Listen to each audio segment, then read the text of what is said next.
Some viewers may find the following video disturbing. Viewer discretion is advised. Hey, Spence, let's trip out. I'm afraid not every human is as smurfy as they should be, Sassy.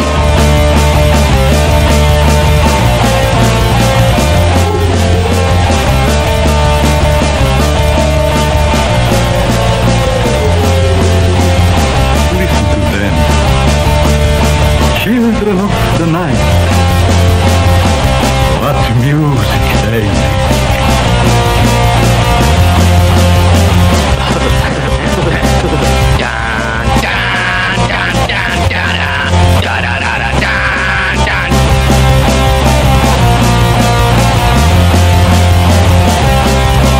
Yeah, certainly. Here we are. This pizza pie won't pass. Too many calories. Oh, the rest is okay.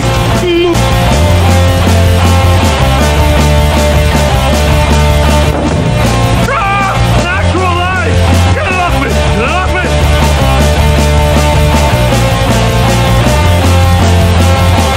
I don't know the meaning of the word chip.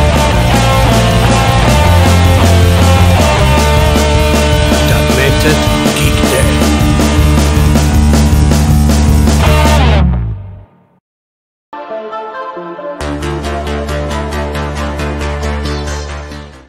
Oh. All right, we're back. Another Geek Den episode, and we are here with Johnny Necro, who has a lot of stuff going on that he's going to talk about. In particular, something we ran up here. Our boy is producing a independent comic for going on, as I put it, a quarter of a century now. We're talking 24 years, running into the 25th. He has some big stuff coming up with that, but maybe you've heard of it. Johnny, please. Pontificate. Well, good to see you guys again, by the way. I missed everybody. Appreciate your support. Yeah. Hard to believe that this week was the 1-year anniversary of our first show together, and it all spawned from your guys' music review when I was doing We Heard Horror Records the first time. So that's really cool. Yeah. It's like a reunion. So, anyways, shameless self-promotion, man. This is big. I'm happy to have both of you involved, which you know your parts, but let's tell the other people. Jason got to do a wonderful rendition of my character, the Blind Bomber, who's one of my favorite characters, and he knocked it out of the park. He makes mine look like shit. I got to draw. I like drawing dogs. That was awesome. And Craig, man, Craig's getting drawn in the background as well because I'm doing the whole horror con story. Yeah. So that's pretty cool, right? That's awesome. But I think over the years, I've got to do occasional crossovers, okay? I've got to do a little bit of here and there, even though I was like this little underground nobody. The biggest was probably doing the Cerebus, the Art of Art crossover, or a one-shot with ElfQuest, which is one of the biggest independent series that's been with everybody, Marvel, DC, Dark Horse, self-published for years. But my first real person ever to let me draw them was the abominable Dr. Chud, former Misfit, ex-Ward Army. He is back for this book. He is in the book again. And in this time, he's not alone. I mean, we've got Butch Patrick from the Munsters being drawn in this. Beatrice Bupley, Amanda Kruger from A Nightmare on Elm Street 5, The Dream Child. C. Ernst Harth, who was the costume Minor 49er in Scooby-Doo 2. He was the Great Child in 13 Ghosts. Ooh. And by the way, he was the costume, not Minor 49er. The costumes came alive. So we've got Paul Taylor, Pinhead from Hellraiser Judgment. Which, by the way, that was a good one. Yeah, like a lot of people. I felt like the whole thing with Hellraisers. I mean, don't be wrong. Like Hellraiser for a certain age group, it was a moment in horror for us. There was very little that compared to it, right? I mean, Clive Barker directing people ripping their skin off, fucking brilliant. Right.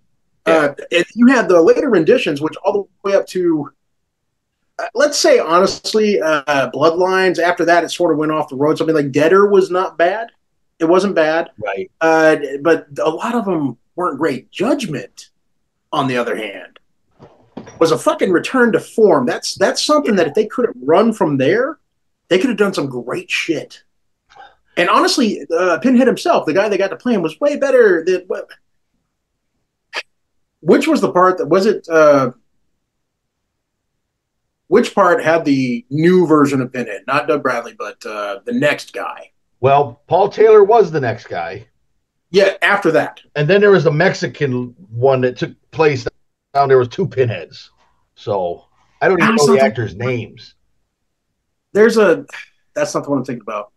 I could swear Judgment is what I'm thinking about. Maybe I'm wrong. Now I feel like I have to look it up. Hold on. I'm looking it up. Well, while he's looking it up, man. So, Craig, Art the Clown's one of your favorite guys of all time, right? Sure is. What did you think when I told you David was in my comic? That's awesome. Yeah. Him and Paul he's an awesome dude. Actually agreed to this even before Horror Adorables came out, because most of these people I met through Horror Adorables, they had agreed 5 years earlier when I asked if they wanted to be in the comic, because I had an idea for Johnny and Brett to go to a horror con. Yeah. And they had said yes beforehand. So that's so cool. Yeah. Everybody else was kind of like Johnny come lately, if you forgive the pun. So David not even all. He's an awesome dude. I met him twice, and he gave us a shout out for our first anniversary too. Awesome. Yeah. Yeah, he seems so kind and perfect, man. I think dude, he is so awesome. Revelations was the one that I was thinking about as the bad one. Yeah. Okay. So the one with the weird looking Pinhead, he was a little too round. His eyes were solid. It was weird. Yeah. There was 2 of them in that one. Were there 2 of them like that? See, I didn't know that. I know that Judgment came out, and I was like, well, that actually looks pretty. Inferno? Was it Inferno? It wasn't Inferno. That was a decent one, too. That was with the cop. Yeah, which was actually not even written as a Hellraiser movie. It wasn't supposed to be a Hellraiser movie. They just ended up getting, what's her name, the chick that played Christy, back into it for what was essentially a cameo. I mean, even though she was a main part, it was essentially a cameo. It was done well. It was creepy. Yeah. It was great. But it wasn't really, it was like the Hellraiser side of it was like a side note. It was just like another version of of hell. It was a mind fuck more than anything. Yeah. Whereas Judgment, which I think was written, like the guy that wrote that was like one of the FX artists or something on the original runs, wasn't he? There was something about it. There was some connection to the original runs. The point of the matter is the guy who wrote Judgment stood the source material. Right. He did well with it. Right. Because, the Barker shit was even darker than the movies ever showed. Oh, God, yeah. It was fucking horrendous. Like, Hellbound Heart, even the base story was fucking dark.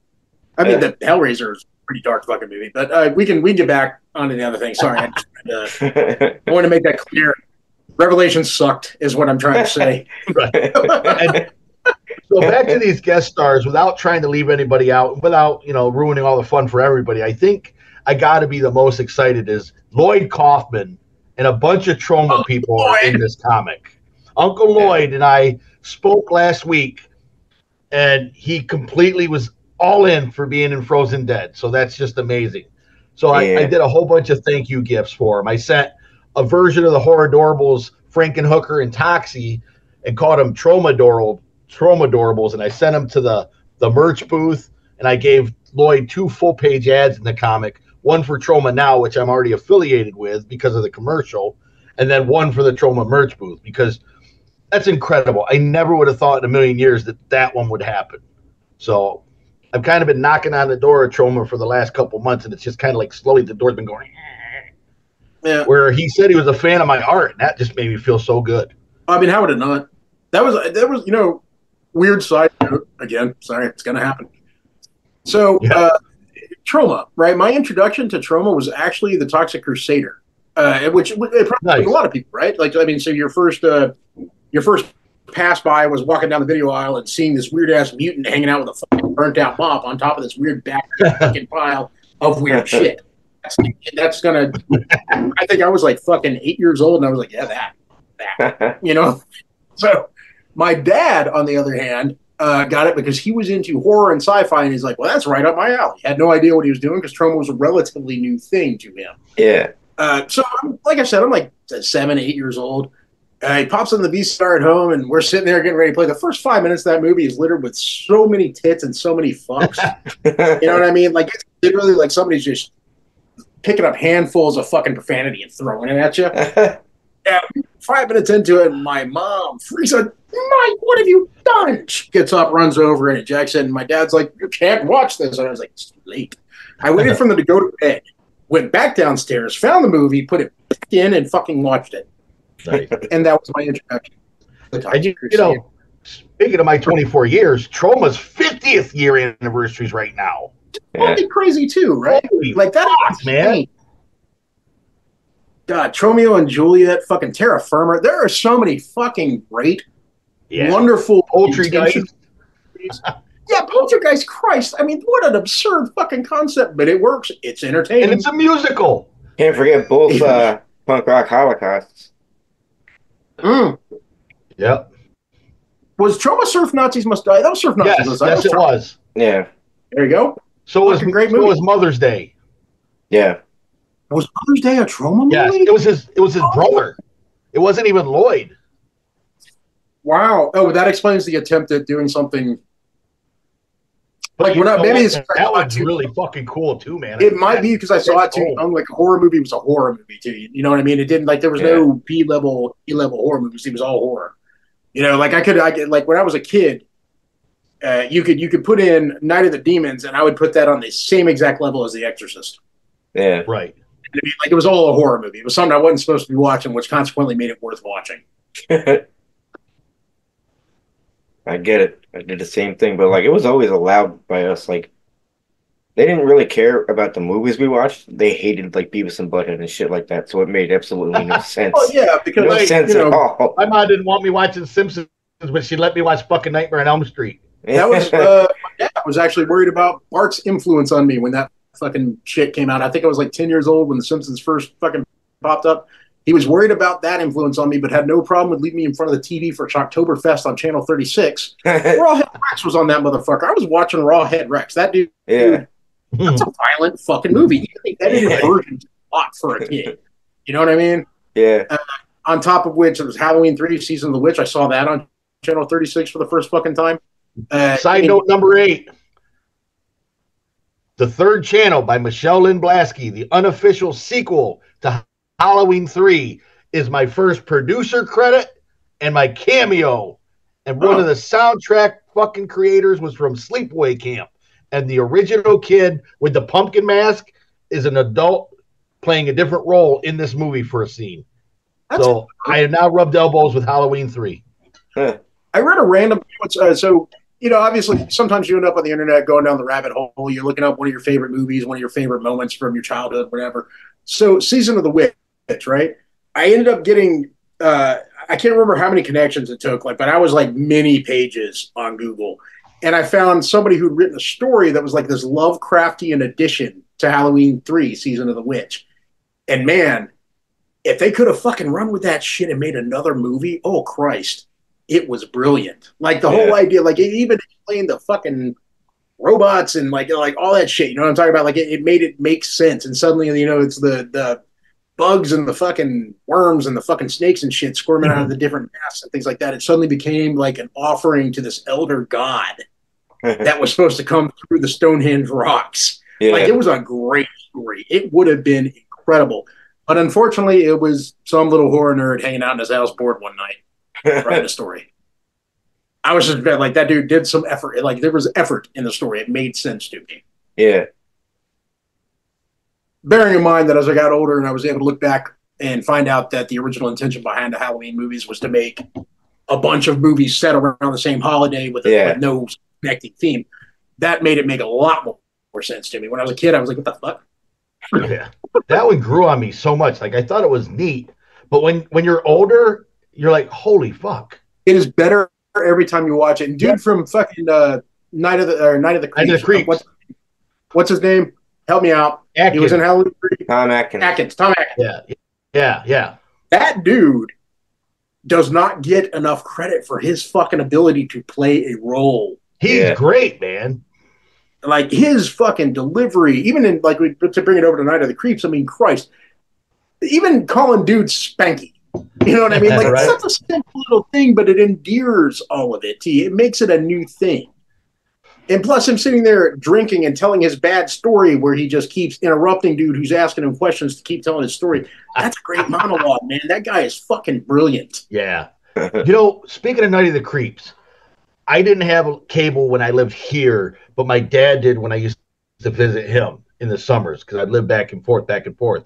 I caught that movie midway through, okay? It took me 15 fucking years to find out what that movie was, but I remembered it so vividly, and I fell in love with it. And I was like, what the fuck, man? There's aliens, there's zombies, there's fucking all kinds of shit. There's a dog.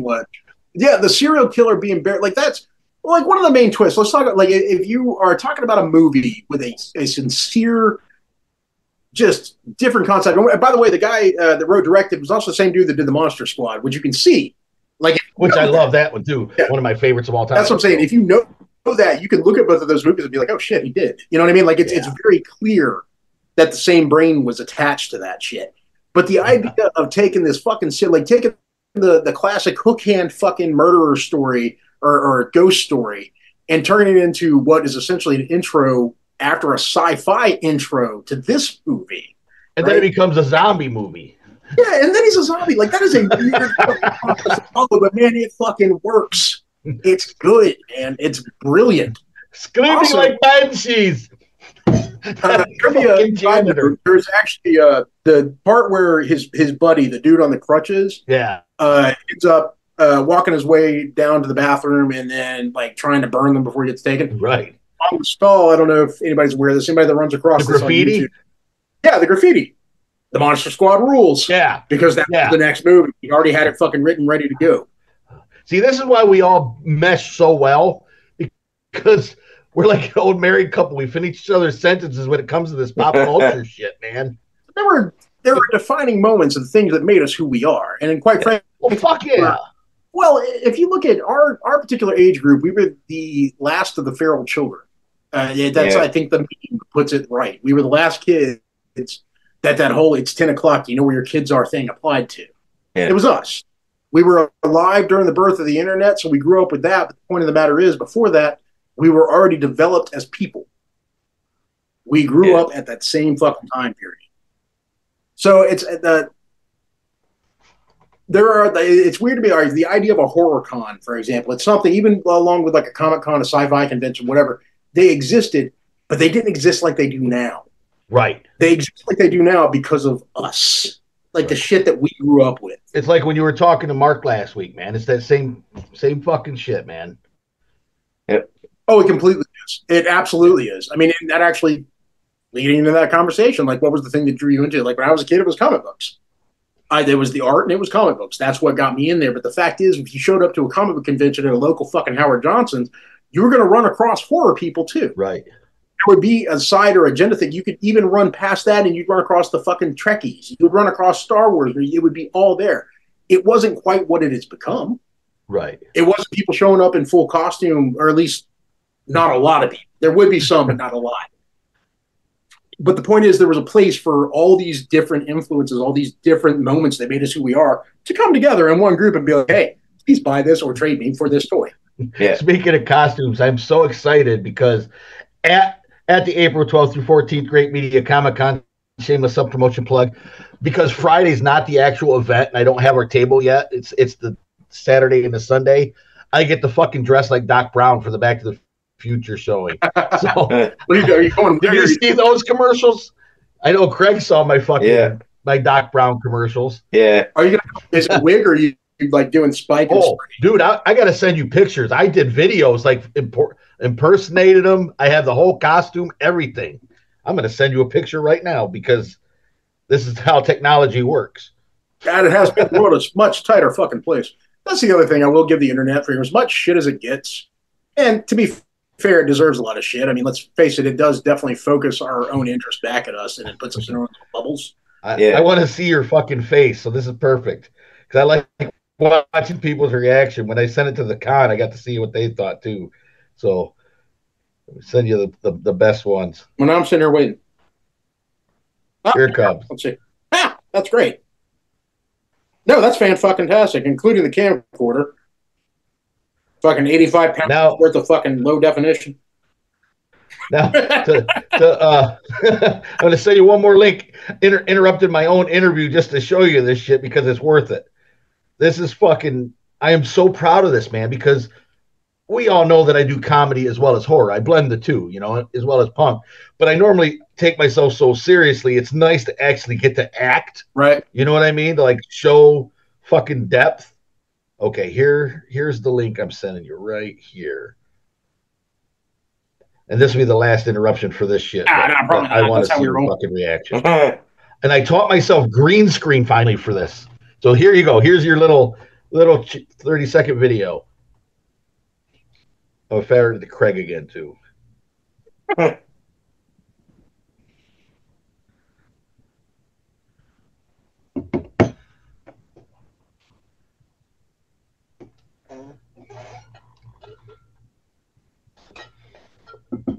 Yeah, I saw that. So I'm wondering, how impressionable is Christopher Lloyd? Dear God.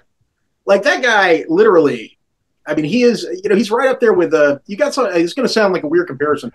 You got somebody like Al Pacino, right? Al Pacino, if he is in a movie, you know what to expect from him. You know what type of movie it would be. Like, honestly, what was it, Jack and Jill, that Adam Sandler movie? That was fucking weird. But otherwise, if he's in it, you know. So Pacino.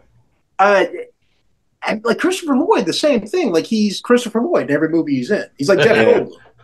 Like, he is the character. The character was not even necessarily written for him, but it's basically he just shows up and he's like, ah, and he runs. Hey, it doesn't matter if it's Taxi, Addams Family, or Gung Ho. Yeah, no, he doesn't actually. You know, as Fester. Oh shit! Did you guys ever see Things to Do in Denver When You're Dead? Yeah. Fucking brilliant movie. Overshadowed by Quentin Tarantino's Pulp Fiction, which, to be fair, I get why. But Things to Do in Denver When You're Dead. Once again, if anybody runs across this on YouTube, go find it and watch it. It's fucking brilliant. Yeah, it's a shame when great shit gets overshadowed by other stuff, though. I mean, ugh. Well, it was one of those weird moments of sibling movies coming out. You know what I'm talking about? Like, you had right. What was the Morgan Freeman fucking Death of the World Due to a Comet movie? Yeah, there's the Armageddon, and then there's the Collateral Impact or whatever the fuck, Deep Impact. Yeah, Deep Impact. Deep Impact and Armageddon came out at the same time, and basically they were the same idea. And that happens a lot. That happens a shitload in Hollywood. And it has nothing, like, from what I've been able to look into it, it's not because competing studios are trying to beat somebody out to something. That's not what it is. It just happens that, like, there's scripts being shopped around Hollywood. Somebody runs across it and they're like, that's not a bad idea, but this isn't right. So they pass it on, and they come up with a different version or a better version in their opinion. And the next thing you know, you have fucking 3 movies that are about the exact same fucking thing. Right. I feel like Things to Do in Denver When You're Dead, was just a great movie all around. It could only be compared to Pulp Fiction because the way in which it was filmed, the order that the parts were put in. But the movie itself, I mean, Andy Garcia, main character, fucking incredible in it. Christopher Lloyd speaks for himself, as we were talking. I mean, the fact is, if you are watching a movie and Christopher Lloyd pops up, you're like, this will be good. I mean, name a movie that's in where you're like, no. Right. Can't fucking do it. He was even so memorable in One Flew Over the Cuckoo's Nest. He was. Well, and that's the thing. And you're in a movie with a fucking 500-foot tall Indian and fucking Jack Nicholson, and you stand out. That says something about you. Michael Berryman was in it, standing against the wall. Oh, fuck me. What a great movie that was, too. Wait, man, we're going to go forever. Craig, this is probably a good moment for us to run off for a second, and we will be back in just a moment, guys. Yep.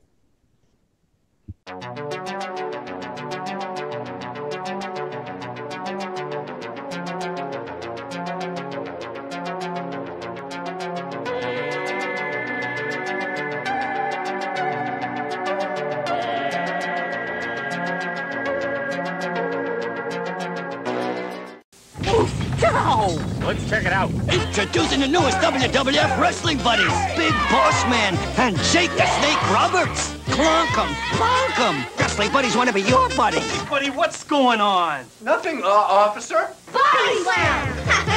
Hey, who's the wise guy? Big Boss Man! Murphy, what's going on? Nothing, Sarge. Big Boss Man and Jake the Snake Roberts, the newest WWF Wrestling Buddies from Tonga, each sold separately. More pay, steak, and chocolate salsa. Here. This ain't paste thick and chunky salsa. Well, woo, doggies. Paste is made with big chunks of tomatoes, onions, and peppers. Perfect for dipping. By folks in San Antonio Who know what salsa should taste like. Well, this stuff's made in New York City. New York City! Jake, it's time you switch brands. Pick up a thick and chunky one. Pick up the pace. All right, and we are back with the Geek Den. So, we were discussing, prior to coming back, Johnny, all right, so once again, there's a quarter-century book coming out here. I mean, we're talking 24, going on 25 years worth of the same production for a comic book, The Frozen Dead. Yeah, it is.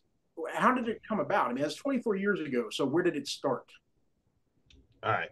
And this is the 11th graphic novel, by the way. This is like the 11th volume in the fucking set of a series that I run free all year round just because, you know, everybody deserves to be 24 years worth of constant work, too, not just work. Yeah. Right. Yeah. Yeah. And again, I don't want to get too much into it because they can watch our other interview that we did last year, and they can watch my 2-hour documentary that you guys were a part of for the 24-year anniversary on YouTube. We'll put a link in the comments or some shit. But basically, again, long story short, Frozen Dead has always been full of parodies and fucked up hijinks and shit like that. It started out as just Johnny Necro. Then he cut out his heart, and then Brett became a character 14 years later because he was in prison. And then the story was kind of like a buddy comedy. So now you got like the Abbott Costello aspect with fucking zombies. Well, because parodies were real, and this is important because, you know, this here has been redone as part of the cover of the upcoming book because it's really the turning point in the series is when Johnny Necro stole the DeLorean. He stole the DeLorean, went back in time to threaten George Lucas to stop altering Star Wars. Consequently, George Lucas sold Star Wars to Disney. So, there was another story in the year 2525, Star Horrors, where Brett Vader and Johnny Necroborg 2525 are still alive but very rotting. Johnny hired one of my other characters, go back in time, kidnap his zombie self, bring him to the future, mold him with a Terminator fucking Skynet program to send him back into his own past. All the timeline changed. Thus, the universe freaked out because there's Johnny going this way, Johnny going that way, Johnny passing himself this way. It breaks. The comic rips down the side. Brett falls out of the comic into my house. Johnny turns the page and continues. Ends up in his own past, infects himself a year early, changes the entire timeline. In the future, in 2525, Johnny actually killed himself instead of turning into a Cyberman from Doctor Who. Therefore, the devil owns his soul. The Johnny in the past trying to get back to his present 2015 locks himself in a morgue locker, freezes himself, shows back up in the new timeline, but there's already a Johnny there, so he gets turned into a ghost called Necrogeist. After all that shit, they all get back together, new timeline, blah, blah, blah, blah, blah. The Clay story happens. My characters have not been in their actual series for over 5 fucking years real time and are stuck in alternate realities. It may look like I'm ripping off the Spider-Verse, but I did it first. It just so happens that came out on a larger scale, but I did mine first. That depends on, like, actually, weird side. If you were going with the multiverse thing, the 90s cartoon did it first. I will say that. I don't know. I feel like well, you had to, like, the Crisis on Infinite Earths storyline, right? You know, like, you do it with the cartoon, but you could also, like, from the comic books first, when they reset in what would later become the New 52 for DC, right? Right. And I'm making fun of all that too. So no, and that's actually what's great about that is that it is such fertile ground for some truly ridiculous stories. Right. Like, it is. That's what was great. I mean, when the Marvel version of it, right? And so you had to branch off to the Kirkman Marvel Zombie stuff. You know what I mean? Awesome. By the way, the Marvel Zombie stuff is fucking great. It is great. It's absurd, but it's great. All the way. Go ahead. Marvel Zombies versus fucking Ash, dude. That's the best. Oh, it absolutely. That's the thing that gets me, right? You have first off the lead in from the Ultimate Universe, which a lot of people like. There were once again, I think we mentioned earlier, like Comic-Cons for me when I was a kid, it was all about literally just showing up in comics, right? I big fan of Amazing Spider-Man. The Eric Larson run was actually my intro to Spider-Man.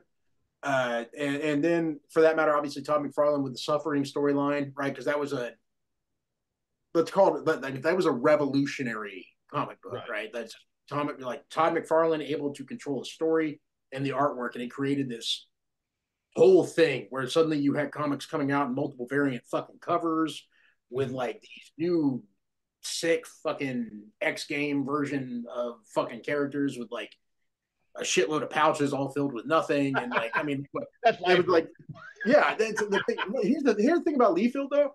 I honestly feel like that guy gets so much shit that he doesn't deserve. No, he's very talented. Oh, he's incredible, and he's a fucking workhorse, dude. That guy. Look him up on Facebook sometime and look at his pictures of his family vacations. We're in a group together, so I see his posts in the group. Right. He's just like sitting on a floor in a fucking, like, they're on vacation. His family is like going to a beach, and he's on a floor drawing on his fucking boards. I remember when he was in Levi's commercials. Oh, fuck yeah, with the camera head dude or whatever it was. Like, there was I remember and it had X-Force behind him, but they were still New Mutants. It was like X-Force. Got me about it, but like, people talk shit, so much shit about Todd Leaf, or sorry, not Todd Liefeld. Eric, right? Nope, that's Eric. Rob Liefeld. Thank you, Rob Liefeld. So people talk so much shit about him. It's because of one Captain America cover and some fucking feet. Yeah, that's all it is. But you know what? They jumped on the fucking Deadpool bandwagon, didn't they? Which kills me, because even now, like, there's still that pervasive story about, like, well, Wade Wilson was actually a takeoff of Deathstroke. It was basically denied that though. He said, no, he actually did. He came out later and he was like, dude, he literally was not. That was a later added addition to it. He was just a character created. Like, he created Deadpool. It wasn't based off of fucking Slade. Slade. That isn't what was it about. There was just enough, I guess, to draw them together or assume that they were based around each other. And then it was a later addition that his name was Wade Wilson. Right. And the early Deadpool appearances, he was a lot darker too. Like, he's way serious work. Well, that was the other thing too. There was like sorry, I have a weird I have a weird place in my heart for Rob Liefeld for no other reason. He was part of a core group of people that 100% revolutionized comic books as we knew them. Right, with Image. Art became more dynamic, fluid. I don't know the best way to put it. Like, I saw a guy the other day talking about, like, all of Rob Liefeld's characters look like starfish, which, if you look at the early versions of Cable, I get it. I get, like, the dynamic poses because of the shoulder pads leading down to the arm. Yeah, I get it. But the movement in the comics, if you followed it from panel to panel, man, it was fucking spot on. It was incredible. It actually added to it. It didn't take away. It's only if you go through and cherry pick shit that you can talk shit You can about. nitpick any fucking artist. You know what I mean? Look at my shit. Half of my fucking stuff doesn't have backgrounds because I have so much wording. You know what I mean? I do it when I need it, but I don't fucking do it in every one because there's not enough room for that shit. That's a good way to fill space. I mean, having to throw in a bunch of fucking multi-point perspective behind people sucks. You know, half the time we're standing in front of a fucking colored wall anyways. Works for me. I mean, honestly, it's the best way to go. But I do some really cool shit once in a while when I need it. You know what I mean? When it works what I need to do. Well, I mean, that goes back to the classic splash page, right? I mean, the idea of going through a comic book and you see close-ups of a person's mouth when they're talking, that's not important. Why the fuck is that panel even there? Because it's meant to accentuate the explosive energy of a splash page later. And Frozen Dead is a very story-driven comic. I mean, it's a comedy horror, but there's intelligence in the writing as well. There's a lot of word gags mixed in with the sight gags too, and it does break the fourth wall and shit. But ultimately, it's a story. So sometimes I only have 1 or 3 fucking panels like a comic strip, but they're really panels in a book eventually. You know what I mean? There's a comic strip that's a comic page. It's really running with the idea of the Sunday comics. Like, it's the Sunday comics, or actually, I guess you would call it everyday comics, but it's the Sunday comics running a continuous story or an entire arc. That is the point. So there are times I time jump because you don't need to see him take a shit every fucking story. You got to get to the fucking next part because there's so much more to tell. be a great way to fill space, though. If you draw one picture of Well, someone taking, I've shown them take shit, throwing so I in, mean, I can't say that. no, you just draw one picture of them taking a shit, one person taking a shit, and throw it into every single panel after this. Like, remember though, like there's fucking, if you got 6 panels, go ahead and add that 7th of just one of them taking a shit. Just in every single one randomly. That makes it more real. Everybody feels better about it. I'll have to send you a couple toilet humors that I did because, you know, I have had plenty of fucking shit humor. Well, I mean, that's if farts are not funny to you anymore, if toilet humor is not funny to you anymore, just give up. And I have this theory too. I'm the old school fucking comedy. I don't try to like belittle people to make fun of them, but if you don't like it, don't fucking read it. I'm not going to fucking cater. I have characters of all walks of life, but I'm not making fun of their lifestyles. I have gay characters and lesbian characters and black characters, but I'm not making fun of them. I'm making fun of my characters because most of them are assholes.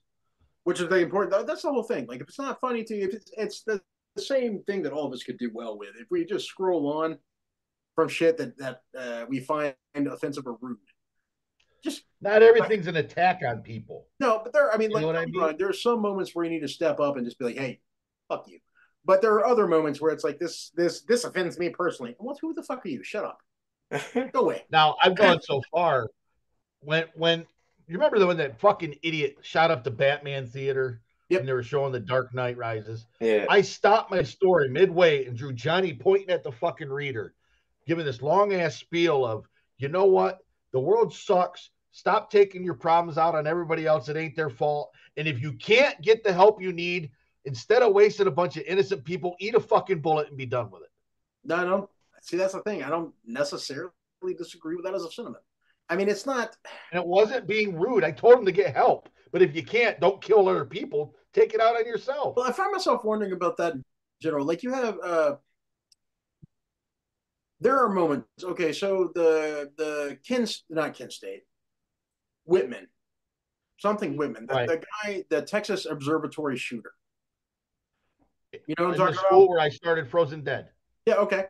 That dude climbed up to a clock tower and started picking people off. Before he did, he left a note at the house that said, "When they get me, make sure you examine my brain." Like that's a weird fucking moment. And they did, and like, was it a tumor? There was something wrong. I can't remember what it was, but there was an actual issue. It wasn't just like he had gone to the VA, I think, for help. He'd gone to a bunch of places for help, and it wasn't coming. And so that's just it too, though. When I do those jokes, and a lot of you guys understand, I'm not making fun of mental illness. I fucking live it. The things that I'm saying are things that have gone through my fucking head. Which is also probably a good point for art in general. Any type of art, music, drawing, painting, whatever. It's an outlet. It always has been. And fundamentally, go ahead. Fundamentally, I don't do it to get preachy, but if I can touch one life and make it better for a moment, then I did my job. You would think that would be the way that almost anybody would look at anything. I mean, there is that was the whole idea of if you do any job, menial, stupid, or otherwise, if you leave the place better than you found it, then you have done a good job. Yeah. And if you rescue kitties, you have done a good job. Kitties are important. This is Angel. You know what's funny? I was reading a thing earlier.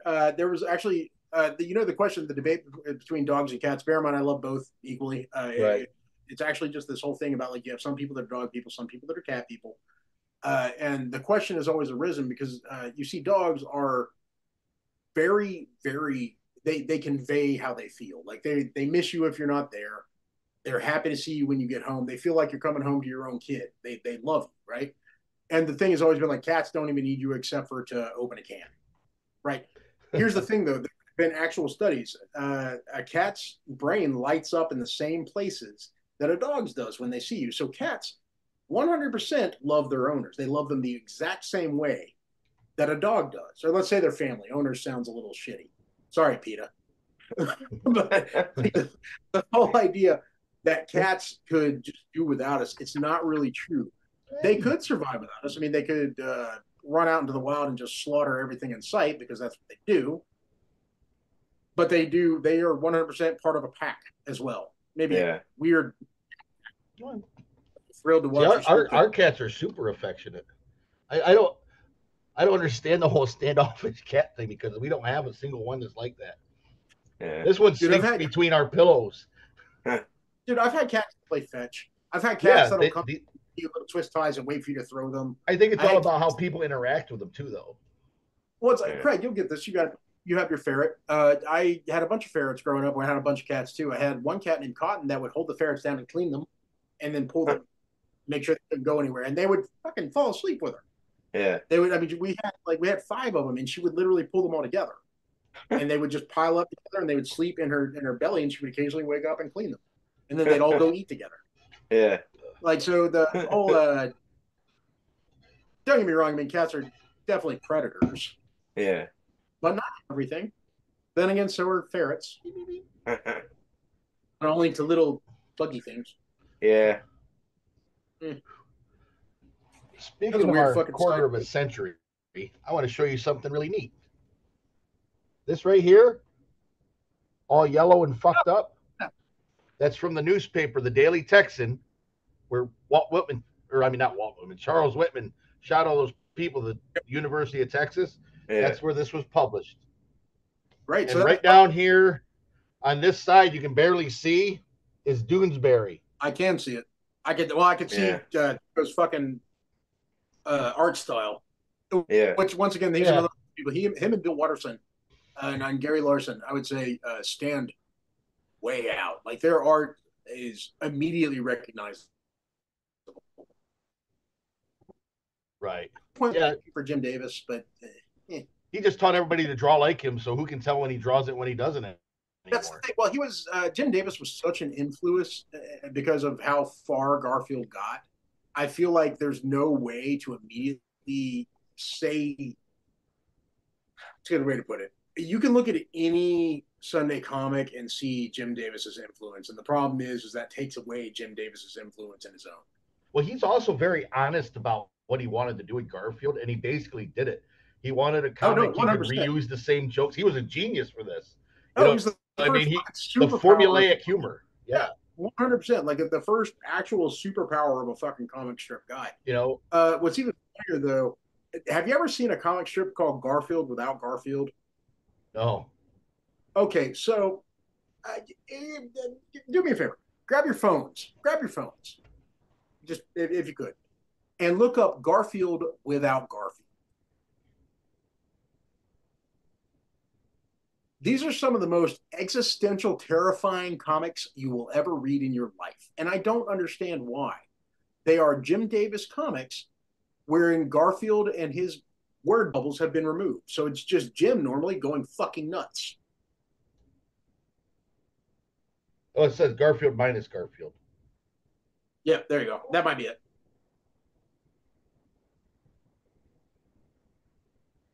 Well, that's funny.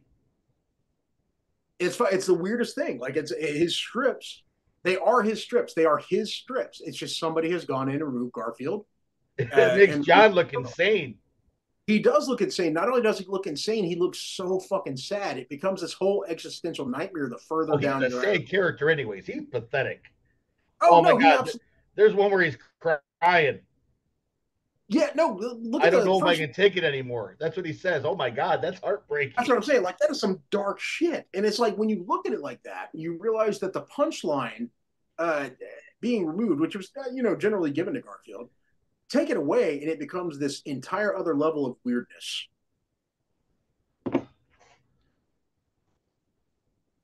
That's weird now. I loved Heathcliff growing up, but I see the shit on Facebook, and it's so weird, and there's like a frog in it, and it makes no sense anymore. It doesn't make any sense at all. Well, that was you're talking about the cartoon, right? Like no, actually the comic. I didn't do the comic. I did the comic occasionally. For me, it was the cartoon because it was after school. Which I like that too. I grew up watching it, but I read the comic first.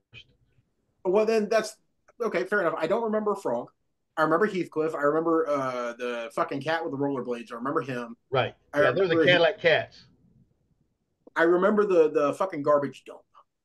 Right. But I also remember thinking, even when I was a little kid, how the fuck are they not getting sued? It's an orange cat. Right. Granted, they're complete. I understand as I got older, they're completely different stories. But at the time, Of course, Heathcliff was a little badass. He wasn't lazy. He beat the shit out of dogs and shit. yeah, he was a fucking gangster. Yeah, he was. And I do love those cartoons. And I love that iconic theme song. And I hate to say this, but it is funny if you go back and listen to Here Comes the Bride. It's that 1950s sounding fucking doo-woppy shit. You can alternate the words and sing Heathcliff. Oh, fuck me. To my song. Heathcliff, Heathcliff, no one's good. Terrorize their neighborhood. Oh, God. So, yeah. I just had flashbacks So now, of fucking elementary school. Yeah, listen to my song Here Comes the Bride and sing Heathcliff to it, man. I think it's interesting. I don't feel like there is something different generationally, again. There is something different about people now, kids now. There was the lack of cartoons. I feel like it's had an actual effect on the way people look at things. Yeah. Which is weird because they used to try to fucking destroy them because they were selling us toys and cereal and shit. But they had messages. Masters of the Universe taught us to fucking be nice and not let people touch our fucking ding dongs and fucking. Yeah, actually, yeah, I forgot. Funny, I just watched that clip today. I just posted that clip to memory lane. Talking about like sometimes him and Shira. But G.I. Joe, I mean, other than the best fucking rendition of it, the pork sandwich. But have you seen the G.I. Joe infomercials where they redo the fucking dubs? Yeah. I feel I saw one with Spider-Man where they did a dub about him telling the kid that he was with that weed wasn't as bad as he thought it was.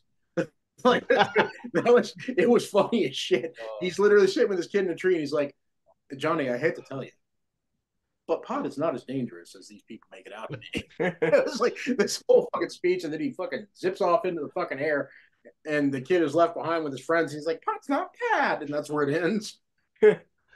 Speaking of the weirdest fucking PSAs of all time, I don't care how bad it was. I absolutely loved the fucking Saturday morning all-star don't do drugs PSA.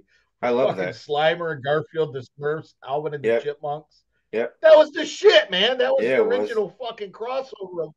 DuckTales was in it with Mickey Mouse and fucking Bugs Bunny. Turtles, Michelangelo. Nobody else was allowed. Just don't do drugs, dude. Another random. Whoa! I'm like the one turtle who sounds like he's baked. Yeah, no shit, Mikey. So like, the whole. All right. So weird side note. You mentioned Bugs Bunny and Mickey Mouse. Random memory or moment of trivia here. So in Who Framed Roger Rabbit, right? The first and only movie in which both Warner Brothers and Disney came together for a project. Do you guys know the stipulation to the contract? Yes. They had to have equal screen time. That's why Daffy and Donald had the fucking piano off, and that's why they were coming down. That's exactly it. How happy you are. He's like, he got my record. It was also equal wording, which is why when Bugs Bunny and Mickey Mouse are falling with Eddie with the parachutes, they go back and forth again. Right. It's literally them sitting right next to each other going word for word. And what's funny is if you know that and you watch it now, you can count that like it's obvious. Right. Now, when I was a kid, it wasn't. It was just fucking awesome. But when I like looking at it now, I'm like, holy shit. It's very clear that was the goal. Now, all you people out there watching, like all this pop culture shit that we're talking about, go to Random Insanity Productions on Facebook. In the albums, read 24 Years of Frozen Dead because all this shit is fucking in it. And I'll be honest with you, that was actually a brilliant way to wrap that up. That was a good pull. Thank you. Fucking great. It pulled it all back together, right? No, it completely did. We just hit our 20-minute mark. That was the moment. There was a weird moment. Right. Was the moment. It wasn't even like it was a fitted moment. And it wasn't forced. Right time. It was just here we go. No, seriously. That was a good pull around. So that once again, Johnny Necro, thank you. It's good to see you again. It's absolutely wonderful to see you again. I'm very happy that you're putting this together. I'm thrilled for the fact that you're putting this together. Yeah. I'm thrilled to have you a part of it, man, and Craig as well. I'm looking forward to giving you a big hug at the fucking Comic-Con, buddy. No, yeah, and you probably should. It's going to be you guys hanging out there. That's a fucking wonderful thing. We'll be across the room probably. We'll get like 5 minutes of FaceTime. If somebody shoots up a figure, it'll be fine. You're taking a piss. Oh, hi, Craig. Hi, John. That's exactly it. We have one of those T-shirt cannons and just like push each other messages. One last shout out. I got to say this because this is like the crowning jewel of my fucking life's accomplishment.